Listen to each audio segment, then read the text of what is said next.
Nawaitu ta'alluma wa ta'lima wa naf'a wal intifa'a wa tadhakkura wa tadhkira wal hatha ala tamasuki bi kitabillah wa sunnati rasulillah wa dilalata ala al khair wa du'a ila al huda ibtigha'a wajhillah wa qurbihi wa mardatihi wa thawabihi wa kama nawahu aslafun salihun. Alhamdulillah, dengan nikmatnya dan karunia-Nya Allah Subhanahu wa taala mengumpulkan kita di salah satu rumahnya di Masjid Jami' Nurul Falah. Mudah-mudahan duduk kita di sini, amal ibadah yang kita lakukan di masjid ini diterima oleh Allah Subhanahu wa taala, diridhai oleh Allah Subhanahu wa taala, dan juga dosa-dosa kita diampuni oleh Allah Subhanahu wa taala, derajat kita diangkat oleh Allah Subhanahu wa taala, hajat-hajat kita diijabah oleh Allah Subhanahu wa taala, hajatud dunya bil muyassarah wa hajatul akhirah bil maghfirah. Dan mudah-mudahan Allah Subhanahu wa taala memberikan kita ilmu yang bermanfaat. Amin ya rabbal alamin. Alhamdulillah, di waktu dan juga di tempat yang penuh barakah ini, marilah sedikit kita akan meneruskan pelajaran kita di kitab Tuhfatul Zubat. Ya, masih tayamum. Ya, sekarang kita masuki Sahibul Jabirah, ya, tentang orang memakai perban. Bismillahirrahmanirrahim. Qala an-nazim Al-Imam Ibnu Ruslan rahimahullah rahmatal abrar wa nafa'ana Allahu bihi wa bi ulumihi wa bi asrarihi wa barakatihi fid darin amin. Qal yamsahu jabiratin bil ma'i ma' tayammumin wa lam yu'iduhu in wada ala taharatin walakin man ala udwi tayammumin lasukan ja'ala wa junuban khayyirhu an yukaddima al-ghusla aw yukaddima tayammuma wal yatayammam muhdithun idh ghasala alilahu thumma al-wudu'u kamala.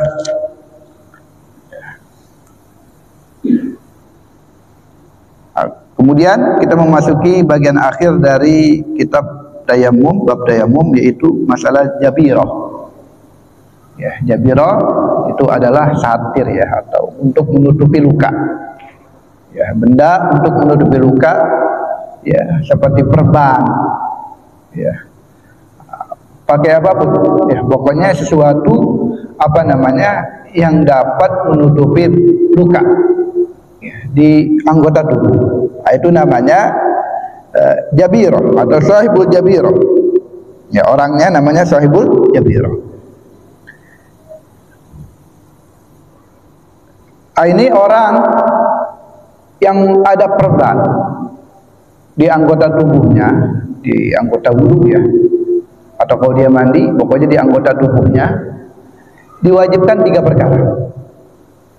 Ya, diwajibkan 3 perkara.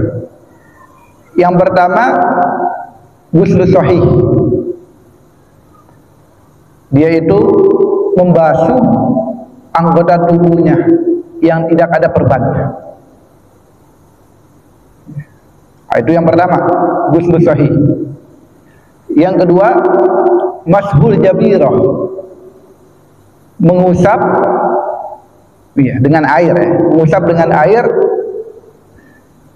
di atas satir atau di atas perban, seluruhnya harus diusap. Kemudian yang ketiga, tayammum. Ya, jadi orang bersucinya orang yang ada perban, contohnya di tangan, Itu harus ada 3 dilakukan. Yang pertama, wudu. Kalau dia wudu ya, atau dia mandi di anggota tubuh yang sehat. Ya, anggota tubuh yang sehat, yang nggak ada, maksudnya yang nggak ada jabirahnya, yang nggak ada perbannya. Kemudian yang kedua, diusap bagian jabirahnya di bagian perbannya dengan air seluruhnya. Ya, bukan diusap sebagian doang, enggak. Kalau wudu kan sebagian aja, mengusap kepala. Tapi ini enggak, diusap seluruh bagian perbannya. Nanti akan jelaskan. Kemudian yang ketiga, yang diwajibkan tayamum.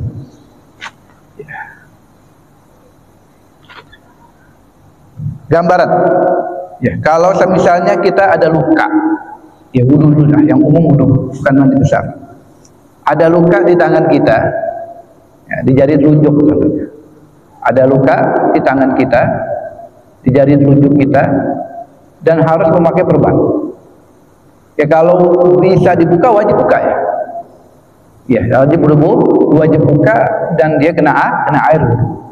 Tapi kalau nggak boleh kena air, harus diperban, ya harus diperban. Nah, bagaimana? Wudunya kalau ada perban di tangan, gambaran di tangan, di jari telunjuk kita. Yang pertama, kita wudu, ya, yang nggak kena perbannya. Harus tertib kalau wudu, ya. Kalau mandi kan nggak tertib. Jadi pertama kali yang wajib basuh wajah. Setelah basuh wajah, bagian tangan, ya, boleh kita tayamum dulu, atau kita basuh bagian tangan, kecuali yang kena perban. Kagak. Ya, kalau kena perban kan nggak bisa dibasuh, nggak bisa digusur. Tapi wajib dimasak. Ambil air, dimasak itu diusap ya. Ambil air, kemudian diusap. Seluruhnya, seluruh perban. Bukan atasnya doang. Ya, bukan atasnya doang, terus diusap. Setelah itu sudah diusap, dia tayamum. Itu bagian yang ketiga. Dia tayamum. Selesai dia tayamum, baru dia meneruskan wudunya. Habis tangan apa? Ya rambut. Ya, kemudian yang terakhir kan, ya jarak orang yang ada perban. Ya, diulang lagi ya. Kalau ada perban jadi telunjuk. Kalau ada jari perban di jari telunjuk. Yang pertama dia wudu, basuh wajah. Ya. Nah, ini boleh dia langsung tayamum habis ini.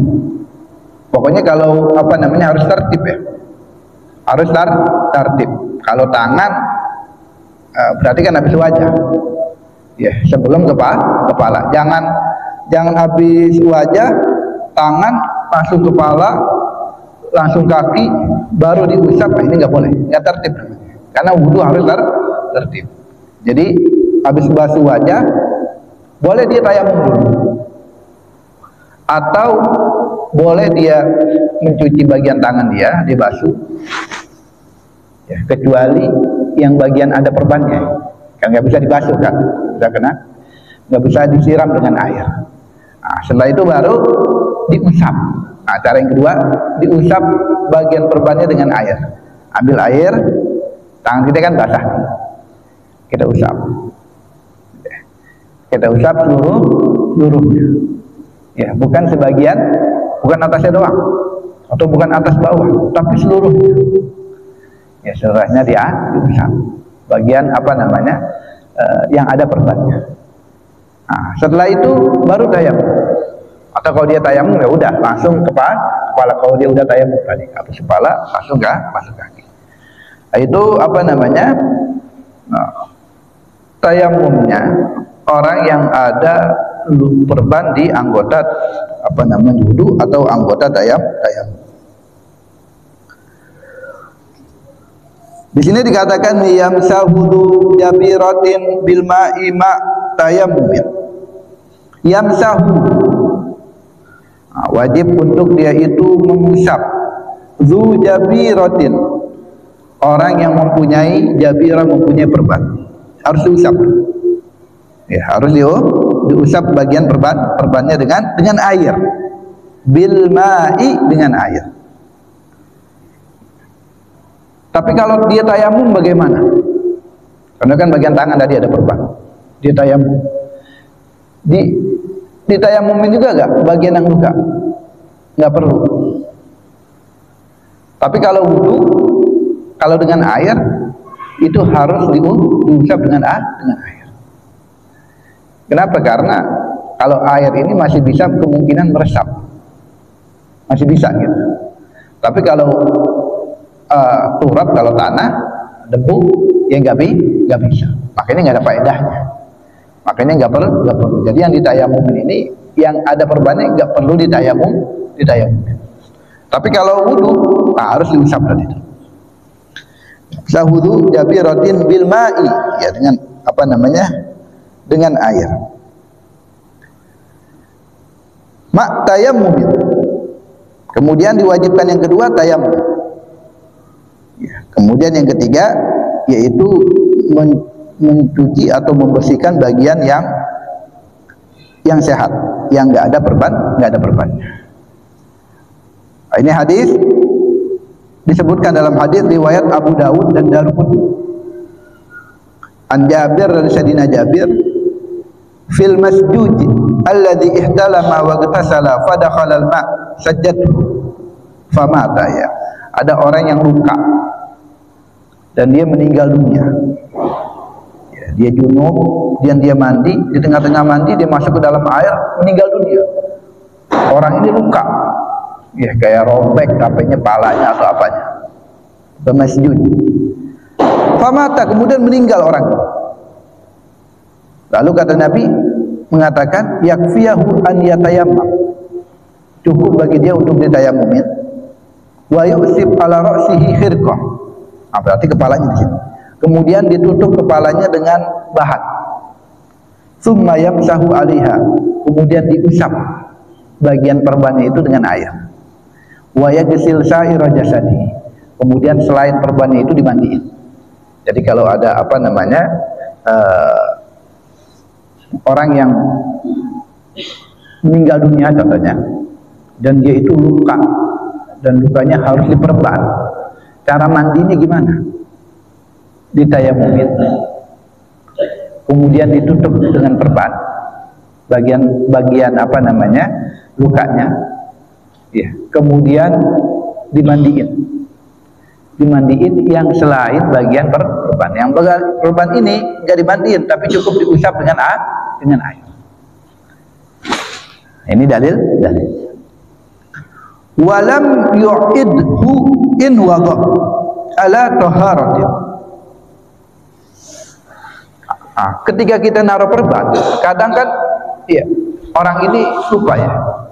Dia itu naruh perban dalam keadaan suci, dia punya wudu kan. Ini penting. Kita harus ketika kita naruh perban di tangan kita atau di mana, kita dalam keadaan suci. Supaya apa? Supaya kita enggak mengulang sholat kita. Ya, contohnya di kaki ada luka, harus pakai perban. Ya, di kaki ada luka yang harus pakai perban. Harus pakai satir penutup atau pakai perban. Kemudian ya, kita naruh perbannya ini nggak punya wudu, atau perempuan suster, ya, dan dia perempuan yang batal kan kalau kita punya wudu disentuh. Berarti kita naruh apa namanya perbannya itu dalam keadaan nggak suci. Kita dalam keadaan nggak suci. Kalau kita naruh perban dalam keadaan kita nggak suci, nggak punya wudu, kita pakai perban, maka nanti kalau kita sudah bisa dibuka perbannya dan bisa wudu, dikodok kita sholat kita. Kalau pakai perban selama 10 hari, ya dikodok 10 hari. Ya dikodok selama 10 hari. Kenapa? Karena kita naruh perban itu kita dalam keadaan tidak punya wudu, atau kita dalam keadaan tidak suci. Makanya ketika kita naruh perban, kita masang perban, kita dalam keadaan suci, kita punya wudu, itu aman. Yang kedua, ya, walakin akan tetapi man ala udwin tayammumin la syukin ja'ala. Yang wajib juga diqadha yaitu kapan? Akan tetapi ya, kebalikan. Kalau perbannya itu jabirahnya itu ada di anggota tayamum.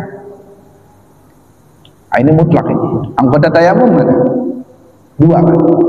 Wajah dan tangan. Kalau ada di anggota tayamum kita ada apa namanya? Ada perban, wajah dan tangan. Itu wajib diqadha nanti. Ya, wajib diqadha. Sekalipun kita naruhnya dalam keadaan suci.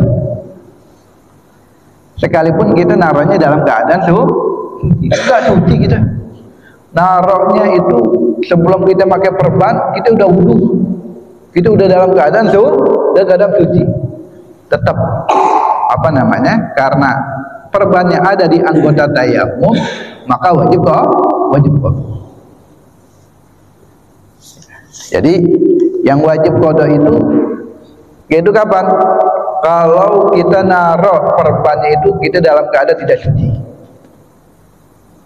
Yang kedua, kalau kita naruh di anggota tayamum, di wajah dan tangan, menaruh apa namanya perban tersebut. Sekalipun ya kita sudah dalam keadaan suci. Kalau ada di kaki kan bukan anggota tayamum. Anggota tayamum wajah dan tangan. Kita kaki, kita naruh perban, kita usahakan kita apa namanya sudah dalam keadaan suci. Supaya apa? Supaya kita nanti tidak mengqadha salat kita. Tapi kalau kita naruh dalam keadaan nggak suci di kaki, maka diwajibkan untuk apa namanya diqadha salat kita.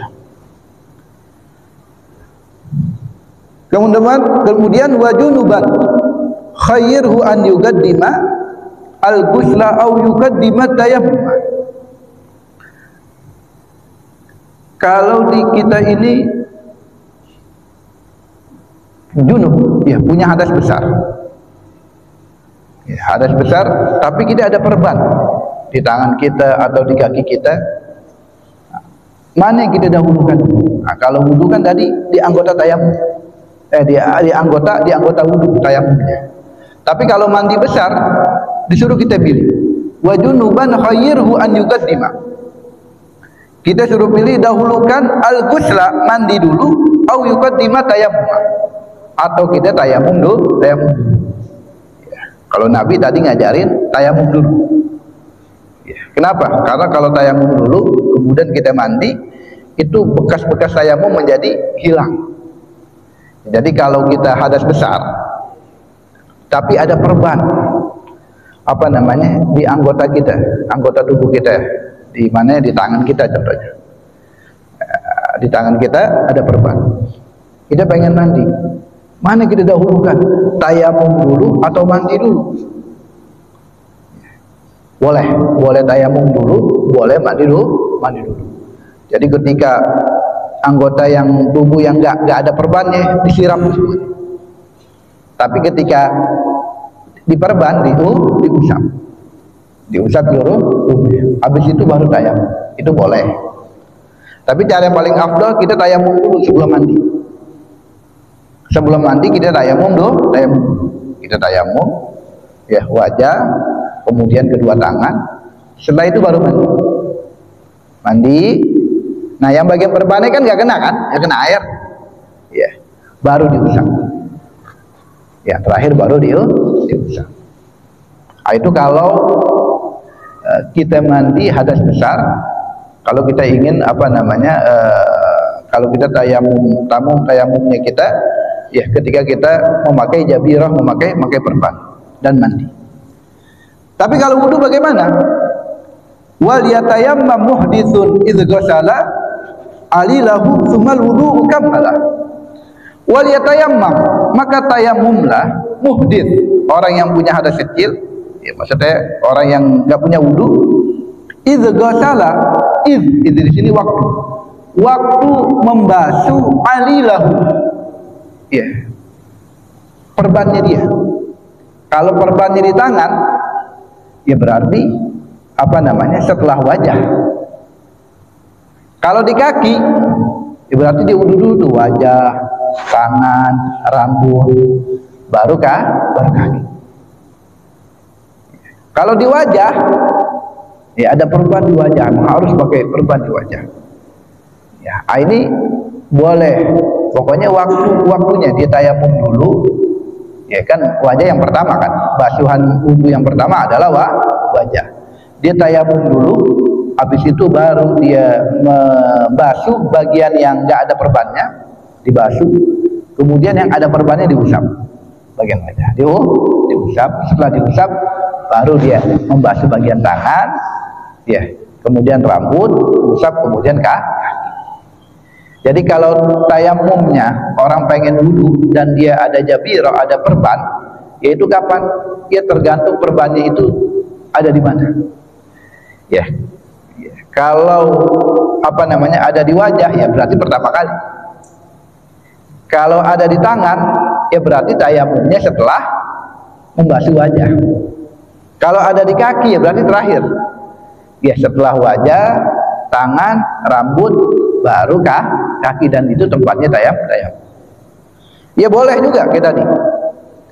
Ketika dia membasuh, contohnya apa namanya, ada perban di wajahnya.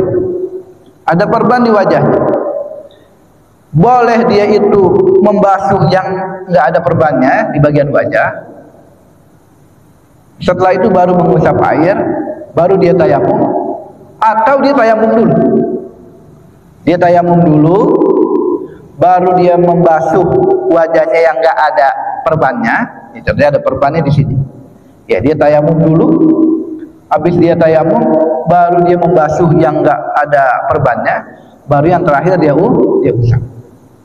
Ya boleh apa namanya, dia membasuh dulu, mengusap, baru dia tayamum. Nah, itu terserah. Pokoknya waktunya itu di bagian wajah. Ya, boleh tayamum atau membasuh wajah dulu, membasuh wajah. Itu kalau apa namanya, tayamumnya disebabkan karena hadas kecil. Wa in yurid min ba'dihi fardhan wa ma ahdatsa falyusalli in tayammama. Nah, ini penting juga nih. Contohnya tadi kita zuhur. Ya, waktu sholat zuhur kita dengan cara yang tadi. Kita wudu, ya. Kemudian kita ngusap bagian tayamum kita, kemudian kita usap bagian perbannya kita, kemudian kita tayamum. Sholat kan? Kalau tayamum itu kan satu kali sholat aja. Ya sholat apa namanya, zuhur aja. Ya kalau wudu kan boleh. Ya, ente kalau masih ada wudu selama belum batal, mau apa namanya 1000 sholat yang wajib juga nggak masalah. Seminggu nggak batal-batal wudunya, ya boleh. Ya contoh, ya sehari penuh nggak batal-batal wudunya, ya boleh. Tapi kalau tayamum satu kali fardu. Ah tadi dia ada luka di wajahnya. Ada luka di wajahnya, ya kayak biasa tadi, yang cara yang tadi. Dia tayamum, ya kemudian dia apa namanya, dia basuh bagian yang nggak ada jabirahnya, nggak ada perbannya. Kemudian yang bagian perban diusap. Ya setelah itu membasuh tangan, rambut, kaki. Itu dia sholat zuhur. Dia sholat zuhur. Kemudian masuk waktu asar. Ya, masuk waktu asar. Dan dia belum batal wudunya. Wudunya belum batal. Bagaimana? Wa in yurid, jika dia ingin min ba'dihi fardhan, setelah dia itu melakukan salat fardu, salat zuhur, dan masuk waktu asar, dia pengen melaksanakan fardu lagi, salat asar. Wa ma ahdatsa, dan dia enggak hadas, enggak batal, enggak tidur, enggak buang angin, falyusalli, maka salatlah in tayammama, kalau dia bertayamum lagi. Cukup dia tayamum aja lagi, nggak perlu lagi dia membasuh wajah lagi, ya pakai air, tangan, ini nggak perlu, karena apa namanya, wudu itu kan boleh, ya selama dia nggak batal wudu yang air tersebut. Maka bagaimana? Cukup dia tayamum lah. Cukup dia tayamum, wajah, tangan, ya udah salat asar. Kalau maghrib dia belum batal juga, udah tayamum lagi. Ya, dia tayamum lah, tayamum lagi. Kalau dia batal, mau salat isya udah batal, ya udah cara lagi yang kayak awal lagi. Ya, apa namanya? Dia tayamum, kemudian dia basuh bagian yang sehat, bagian yang ada perbannya dia usap. Ya karena sudah batal. Pokoknya selama dia belum batal, cukup dia tayamum saja.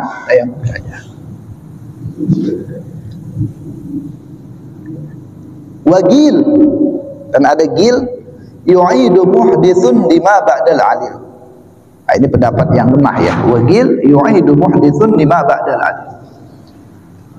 Dia itu kalau contohnya di perbannya itu ada di tangan, diperban di tangan, kemudian dia kan nggak batal, ya zuhur kemudian asar, dia kan tayamum aja kayak yang tadi, cukup tayamum saja. Tapi ada yang mengatakan gil, nah ini lemah berarti gil. Maka dia itu harus setelah tangan apa? Setelah tangan kan kepala dan kaki. Ya udah. Ketika tayamum, habis tayamum dia terusin. Pakaiin air lagi bagian kepala, kemudian bagian kaki. Nah, ini gil aja. Tapi pendapat yang pertama nggak perlu lagi pakai apa namanya? Nggak perlu lagi pakai air lagi. Nah, kemudian yang terakhir, waman lima'in wa turabin faqada al-fardhu shalla thumma mahma wajada. Waman lima'in wa turabin faqada pas fardhu shalla. Kalau dia itu nggak ada air atau tidak ada tanah, ya, mungkin di daerah apa namanya nggak ada air, ya, atau nggak ada tanah, contohnya daerah itu daerah lumpur. Nah, kalau lumpur itu kan nggak bisa untuk tayamum ya. Ya tayamum apa namanya, karena harus apa namanya gubar. Tayamum itu harus gubar. Apa namanya, seperti apa namanya tanah mencar, seperti debu, seperti itu. Kalau yang tanahnya tanah yang becek, ya tanah yang lumpur, itu nggak bisa dipakai untuk tayamum. Daerah lumpur, air nggak ada, adanya tanah, ada tanahnya lumpur begitu. Ya, berarti apa? Nggak bisa gunakan air, nggak bisa gunakan debu. Ini namanya apa? Faqidut tahuren. Orang yang nggak bisa wudu, nggak bisa tayamum. Ya, orang nggak bisa wudu atau mandi dan juga nggak bisa tayamum. Namanya faqidut tahuren. Bagaimana orang yang faqidut tahuren? Al-fardhu shalah. Maka dia sholat yang fardu aja untuk menghormati waktu. Atau gambaran juga seperti di pesawat. Seperti di pesawat. Di pesawat jendelanya bersih, nggak ada debu. Ini yang dibersihkan. Kemudian ada kamar mandi, tapi dilarang karena dicukupkan untuk membuang hajat aja. Buang air kecil, buang air besar. Kalau dipakai wudu, yang ada takut habis. Contohnya, gambaran seperti itu. Siapa yang melarangnya? Karena airnya terbatas. Ini juga dikatakan faqidut tahuren. Juga dikatakan faqidut tahuren. Orang yang tidak apa namanya bisa menggunakan air dan juga tidak bisa menggunakan tanah atau debu. Maka wajib bagi dia apa? Tetap sholat. Sholat untuk menghormati waktu. Summa mahma wajada min zaini fardan haitsu yasqutul qada bihi fatajridun alaihi furiḍah. Ketika dia mendapatkan air, wajib diqadha salatnya. Kalau dia mendapatkan air, wajib diqadha salatnya. Tapi kalau dia mendapatkan tanah atau debu, kan bisa tayamum kan?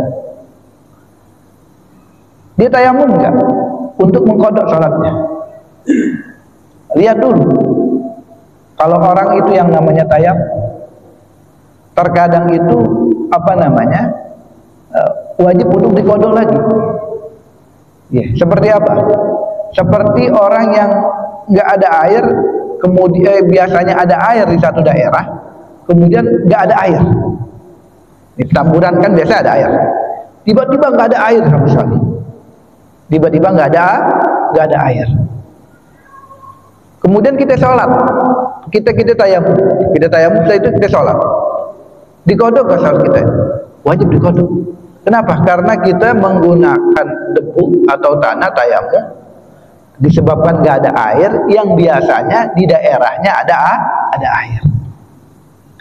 Nah, kalau kita tadi faqidat tahurat, kita nggak apa namanya, nggak ada air, nggak ada debu, nggak ada tanah. Kemudian kita mendapatkan tanah. Nah, daerahnya ini kita lihat dulu, biasanya ada air kan? Kalau biasanya di sini ada air, berarti kan nanti kan diulang lagi sholatnya, maka nggak perlu membayar kodok sholat yang menghormati waktu. Kenapa? Karena percuma, tetap dikodok lagi. Ya, tetap dikodok lagi. Tapi kalau memang biasanya di situ, memang nggak ada air, baru kita tayamum, kemudian kita kodok sholat yang kita sholat yang nggak ada air dan nggak ada tanah, kita bayar kodok kita. Tapi kalau yang biasa di situ ada air, kita tayamum di situ nggak boleh. Bukan nggak boleh, percuma. Kenapa? Tetap kita kodok-kodok juga. Kita mengkodok, tapi kita mengkodok sholat kita karena nggak sah. Apa bukan nggak sah? Karena wajib untuk mengkodok apa namanya orang yang tayamum yang biasanya di situ ada air. Wallahu a'lam. Itu apa namanya tayamum ya. Insyaallah kita akan bahas masalah babul haid. Habis babul haid baru babul salah. Mudah-mudahan yang sedikit ya, insyaallah bermanfaat. Ya memang karena apa namanya tayamum nggak sehari-hari kita dapetin. Ya nggak sehari-hari kita lakukan. Ya berbeda kalau wudu, berbeda kalau mandi, berbeda kalau salat. Ya, kalau tayamum mungkin ada di antara kita ada yang nggak pernah tayamum karena emang apa namanya jarang, nggak sakit, ya nggak ada air, apalagi di Indonesia sih umumnya selalu ada air. Kalau orang sakit juga, sakit kan kalau dulu juga cacar. Ya biasanya orang sakit cacar nggak boleh kena air dulu. Tapi kalau dokter sekarang bilangnya harus mandi malah. Ya berarti kan bisa untuk yang namanya kalau dulu kan katanya nggak boleh kena air, kalau kena air nyebar. Tapi kalau sekarang bilang, kalau dulu kan kita tayamum gara-gara cacar itu umumnya.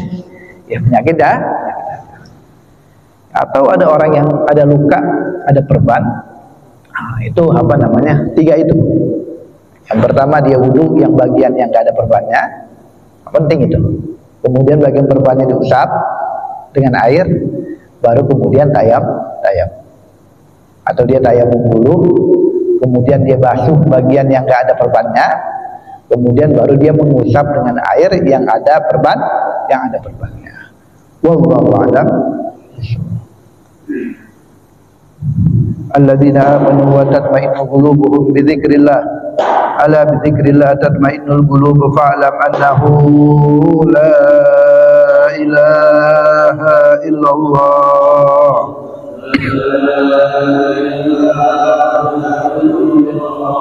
La ilaha illallah.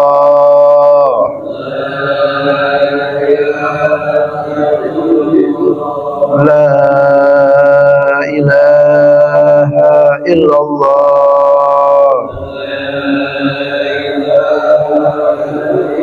Muhammadur Rasulullah sallallahu alaihi wasallam. Kalimatu haq alaiha nahya wa alaiha namut wa alaiha nubath insyaallah taala minal aminin birahmatika ya arhamar rahimin ya rabbana tarafna bi annana wa annana asrafna ala ladha fatub alaina tauba tagsilu kulla hauba wastur lana al-awrati wa aminir rawati waghfir li walidina rabbi wa mauludina wal ahli وسائر الخلان وكل ذي محبة أو جيرة أو صحبة والمسلمين أجمع فضلا وجودا منا لا باكتساب منا بالمصطفى الرسول نحظى بكل سول صلى وسلم عليه عند الحق وآله وصحبه إدادة في صحبه والحمد لله في البدء والتناهي حمدا كثيرا دائم محبة النسائم إلى حضرة النبي محمد صلى الله عليه وسلم بسر أسرار الفاتحة.